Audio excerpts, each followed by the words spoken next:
Acho que você não tem que se preocupar em ser igual a ninguém, porque a ideia é exatamente que seja diferente.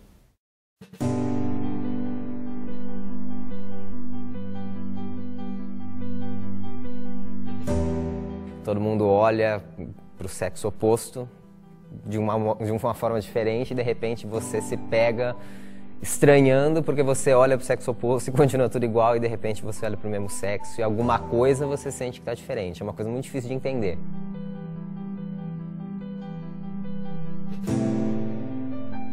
Isso não aconteceu numa certa idade, acho que desde sempre eu soube disso. A partir de um certo momento eu comecei a perceber que eu era assim. As lembranças que eu tenho de infância já começam com essa sensação. Mesmo antes de pintar qualquer tipo de atração sexual, eu já sentia que eu era diferente, eu já não entrava em brincadeira de luta, não jogava futebol, não era um menino dentro dos padrões. Então, assim, não jogava bola, mas jogava basquete. Então, o esporte era uma coisa resolvida. Então, acabava não transparecendo nada e nem para mim, principalmente. Eu brincava de boneca, tudo conforme tem que ser, mas as minhas Barbies ficavam uma com a outra. Eu não gostava de brincar com o Ken, é verdade. Os homens sempre me chamaram a atenção desde pequeno, tipo Rocky Balboa. O filme do Rocky Balboa era uma coisa que sempre me fascinava, então brincava de boneca. Eu tinha atração por personagens de história em quadrinhos, por super-heróis, por heróis de televisão, esse tipo de personagem, mas eu não sabia exatamente o que era isso. A princípio eu sempre brinquei de boneca, sempre tive amiguinhas.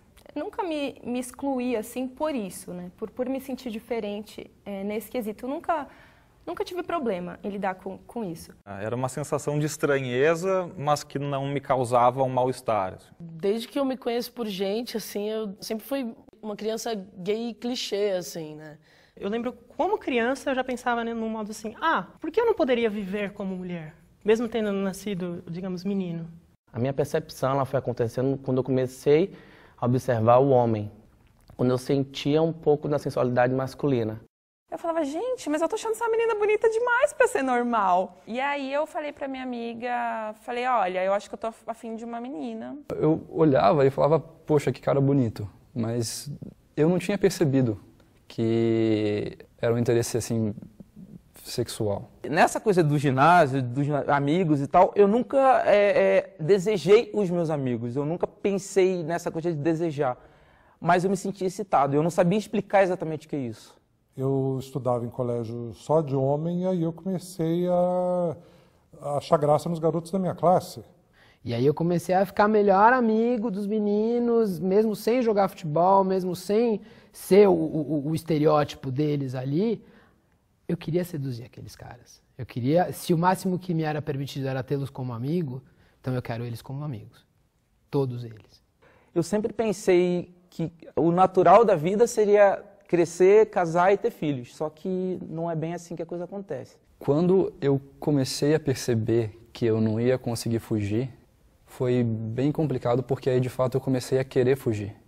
Se for isso mesmo que eu tô pensando, se eu realmente for gay, eu vou querer morrer com isso. Eu posso não ter namorada, mas eu também nunca vou ter namorado, eu nunca vou ficar com menino, eu nunca vou dar esse... Eu pensava assim, eu nunca vou dar esse desgosto pros meus pais, entendeu? Começou aí, tipo, a maior luta que eu já travei na minha vida contra alguma coisa, que era de não, eu não sou, eu não quero, se eu não quiser com muita força, não vai rolar. Eu tinha medo de ser julgada por Deus também, assim.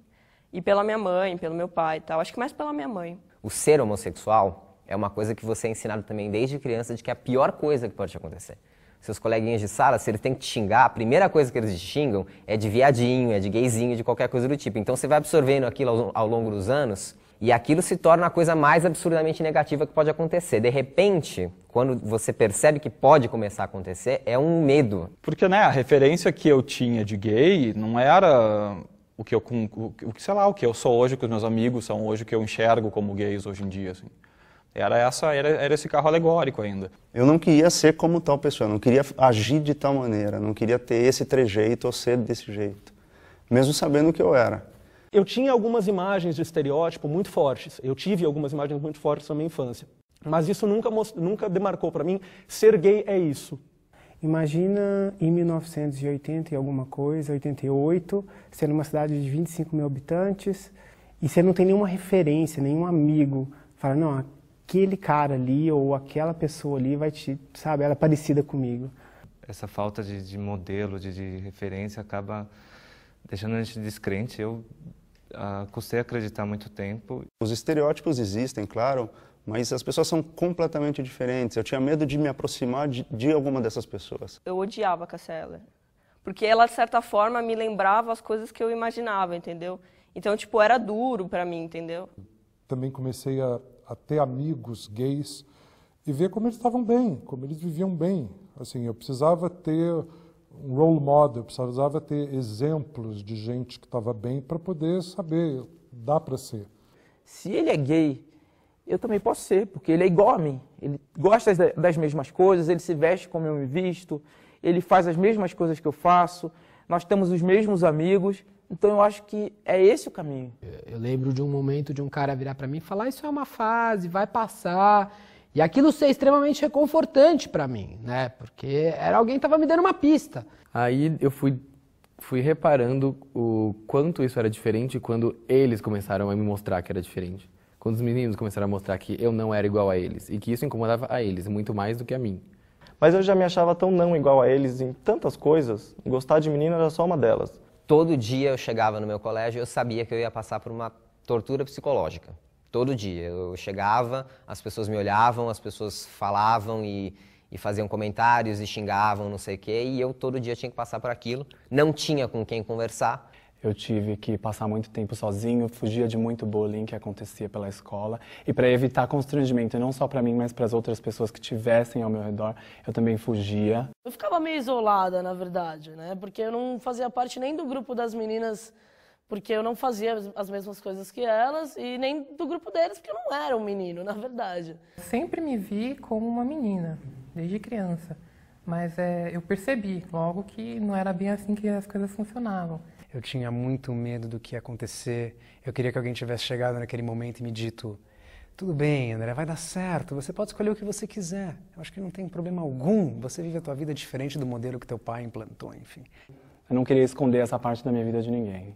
Então achei melhor que contasse para todo mundo, começando pela minha família, por piores que fossem as consequências. Na verdade, eu demorei mais tempo do que eu gostaria para contar para os meus pais. Em função do ambiente, na verdade, eu tinha um medo muito grande da aceitação do meu pai, especificamente. Era meio personificado nele. Depois, muito tempo depois, eu fui descobrir o tanto que eu estava sendo injusto com ele. Porque quando ele descobriu, foi ok. Mas na época, o maior medo que eu tinha era o meu pai, eram os amigos do meu pai. Eu imaginava que eu teria grandíssimos problemas com minha família, que talvez deixassem de me amar. A minha mãe perguntou pra mim, e aí eu falei não, eu sou lésbica e tal, e aí ela foi um caos, assim. Bom, minha mãe ficou chorando durante uns 4 meses. Ela fazia qualquer coisa, ela olhava pra mim e ela chorava. Eu tinha que dizer para onde eu estava indo, com quem eu estava indo, que horas eu ia voltar. Passou a ter uma crise cada vez que eu saía de casa, porque eles sabiam que eu era gay. Você não é mais o mesmo, você mudou, quero ver seu boletim. Aí eu entendi que tudo aquilo que eu tinha construído até hoje não era mais nada. Aí eu falei, mãe, é porque eu sou gay? Os pais acabam sabendo sempre, né? Não tem como esconder isso, na verdade. Chegou num momento, um pouco antes dos 26 anos, que a minha mãe me deu uma jogada na parede e falou, você tem um problema que você não fala qual é, e eu sou sua mãe e eu tenho que saber. Por pura pressão, eu acabei contando. E um dia ela chegou para mim e falou, eu sinto que você tem alguma coisa para me dizer. Eu até sei o que é, mas eu acho importante que você diga com as suas palavras. Eu falei, meu, que mãe do caralho que eu tenho. Olha que mãe sensacional. Eu falei, pois é, mãe, eu sou gay. Ela, bum, quase desmaiou. Eu sempre ensaiei contar para minha mãe. Eu acho que em algum momento a gente tem que contar para os pais, mas esse timing, eu acho que cada um tem o seu. E o meu ainda não tinha chegado. E eu nunca pensei, eu preciso contar. Então eu falo que pela comodidade e pelo conforto que eu tinha, eu não conseguiria imaginar que contar poderia me trazer tantos benefícios. Eu já estava beneficiado de ninguém estar sabendo. E eu comecei a namorar, eu namorei 1 ano com uma mulher, morei com ela, sei lá, 3, 4 meses, até que eu falei, olha mãe, tentei pela última vez, não é isso, eu vou viver minha vida do jeito que eu quero viver. O dia que eu falei para minha avó, que foi a primeira pessoa para quem eu contei, da minha família, que eu era gay e que eu já vivia com Elias, O maior medo dela era que eu fosse agredido na rua, que as pessoas me maltratassem de alguma maneira. Na verdade, eu nunca escondi da minha família. Eu penso que a partir do momento que eu escondo, eu também ajudo a criar o preconceito, porque eu trato como se não fosse normal o que eu estou passando. Eu falei pra ela um dia, né? Mãe, eu sou mulher. Ela perguntou se eu ia me prostituir, se eu ia fazer o que as travestis fazem. Até então eu não conseguia ter uma base para explicar para minha mãe a diferença, né? Que eu não era bem uma travesti, eu era uma transexual. Porque eu mesma não entendia. Então ela achou que de repente esse mundo tão diferente para eles fosse trazer esse tipo de coisa para mim. Drogas e baladas de noite, noite sem dormir, enfim. Eles acharam que de alguma forma fosse desandar na vida. Quando a minha mãe descobriu, quando o meu namorado ligou para minha mãe, ela me ligou e falou o seguinte: olha, eu já sabia, porque mãe não se engana. Conversei com seu pai, o seu pai disse que também já sabia, e ele disse o seguinte, que nada vai mudar, que a relação que a gente tem com você não vai mudar. E acho que é bem mãe, na verdade, assim, ela disse, a única, quando eu falei, a resposta dela foi assim, minha única preocupação é sempre a educação, o trabalho, seja um homem honesto, se tu vai casar com um homem, com uma mulher daqui pra frente, é tu que decide, assim, tu que administra isso na tua vida. Continuo sendo a filha deles, continuo sendo uma pessoa que eles amam de paixão, que eles têm orgulho, que isso e aquilo outro, mas sou lésbica, só isso. Meu pai teve a melhor atitude que eu já recebi em toda a minha vida. Ele falou que me amava, que não precisava de nada disso. E até hoje ele não mudou nada, ele tem sido uma pessoa incrível. Eu acho que a partir do momento em que eu me entendi e que eu falei para as pessoas que estavam à minha volta, foi como se eu tirasse um peso das minhas costas. Eu já meio que vivia nessas sombras, tentando apaziguar a história da expectativa social e saindo com meninas. Eu falei, não quero mais isso. Agora eu realmente descobri. Antes eu podia me esconder atrás da dúvida que eu tinha. Agora, ao momento que eu falei, não tenho mais dúvida, eu preciso contar para todo mundo e tirar isso. Falei, vou parar com isso, né? Eu sou viado, sou gay, não sou bissexual, legal, mulher, gosto, não estou fechado a uma mulher, mas prefiro homem. Quando eu finalmente resolvi encarar isso, quando eu comecei a me relacionar, eu comecei a me assumir e contei pra minha mãe, depois de um tempo ela foi percebendo que finalmente eu estava sendo feliz do jeito que eu deveria ter sido aquele tempo todo na escola, entendeu? Que eu finalmente estava começando a encarar as coisas de frente. Se alguém falar, como chama a sua namorada, eu vou falar Gabriel. Relacionamentos é uma coisa que a gente vai construindo e vai entendendo, porque assim, sou gay, minha família sabe, meus amigos sabem, mas tipo, tá, que raio é viver com outro homem dentro de casa, assim. Eu tenho um relacionamento há 11 anos, completando 12 anos em setembro agora, de 2011. Todos os nossos amigos, nossos clientes e familiares sabem a respeito do relacionamento. A minha vida é completamente normal, eu trabalho, ele trabalha, as pessoas que nos conhecem, o zelador do prédio, todo mundo conhece a gente, é uma vida normal, como um casal hétero. Não tem grandes alterações. Vai fazer 5 anos em fevereiro que nós estamos juntos. A gente tem uma parceria, uma cumplicidade, um compra a ideia do outro. Mas eu acho que a gente é bem padrão. A gente está sempre juntos, somos um casal moderno, mas nada de diferente. Inclusive, até eu me espanto, né? Eu sempre tinha um pouco de medo que esse relacionamento eu nunca teria, e ele existe. Agora, de resto, não acho que a gente tenha uma sensibilidade mais refinada, acho tudo bobagem, acho que é tudo igual, somos todos iguais. Eu acho que a gente carrega um pouquinho mais de peso por essa parte de ser gay. Não pode ter a culpa e o peso de que eu sou gay e que isso vai ser um problema. Não enfrenta como problema, sabe? Enfrenta mesmo como uma... Não enfrenta, na verdade é uma coisa natural e acabou, assim. E que nada é realmente tão ruim quanto você imagina, quanto você pinta na sua cabeça que pode ser.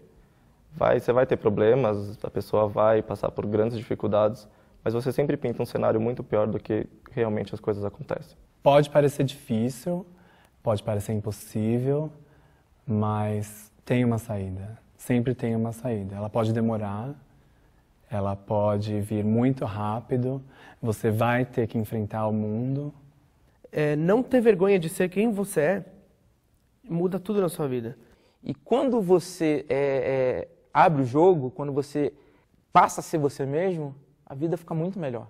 O que eu preciso fazer na minha vida para me sentir melhor? E é isso que eu faço.